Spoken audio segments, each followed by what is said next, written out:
गोपी भाव का महाभाव सामान्य भाव न होकर एक उत्कृष्ट भाव है, जिसमें सदैव श्री कृष्ण के मिलन का भाव ही एकमात्र भाव होता है।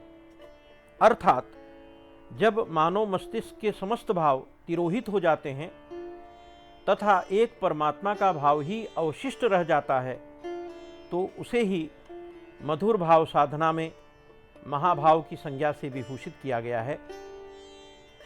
यह महाभाव गोपी भाव की पराकाष्ठा है, जिसमें भक्त भगवान से महामिलन की अनुभूति करता है। श्रीमद् भागवत में इसी महाभाव को महारास की संज्ञा प्रदान की गई है। महारास में समस्त गोपियां यही अनुभव करती हैं कि श्री कृष्ण उनके पास ही हैं। श्रीमद् भागवत महापुराण के 10वें स्कंध के अध्याय 33 के इस श्लोक संख्या 3 में इस बात का स्पष्ट उल्लेख है कि रासोत्सवः संप्रवृत्तो गोपी मंडल मंडितः योगेश्वरेण कृष्णेन तासाम मध्ये द्वयोर्द्वयोः। यह दिव्य अनुभूति सामान्य अनुभूति नहीं होती, अपितु अति मानसिक जगत की वह अनुभूति है जिसमें संपूर्ण विश्व विभेद अभेद के रूप में परिवर्तित हो जाता है। महारास के समय गोपियों का संपूर्ण जीवन ही भगवान का रति है, प्रेम है, महाभाव है।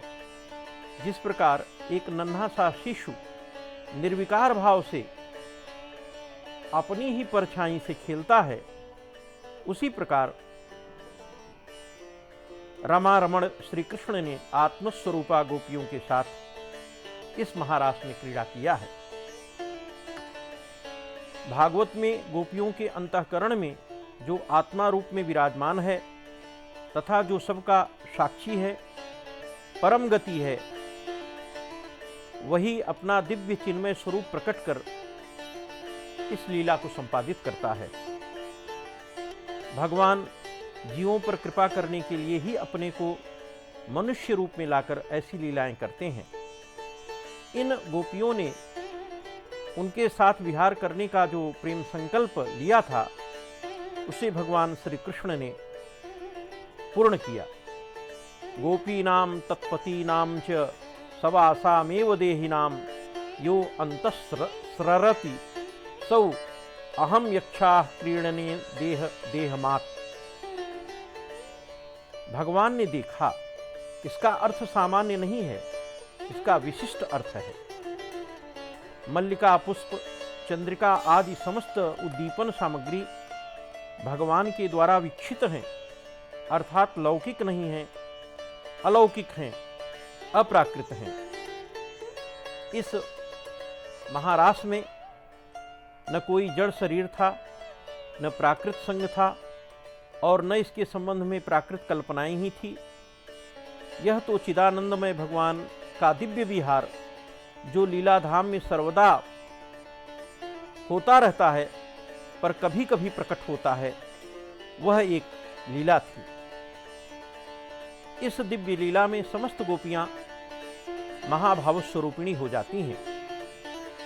गोपियों का यह महाभाव सामान्य मानसिक महाभाव नहीं, अपितु श्री अरविंद द्वारा स्वीकृत अति मानसिक भाव है।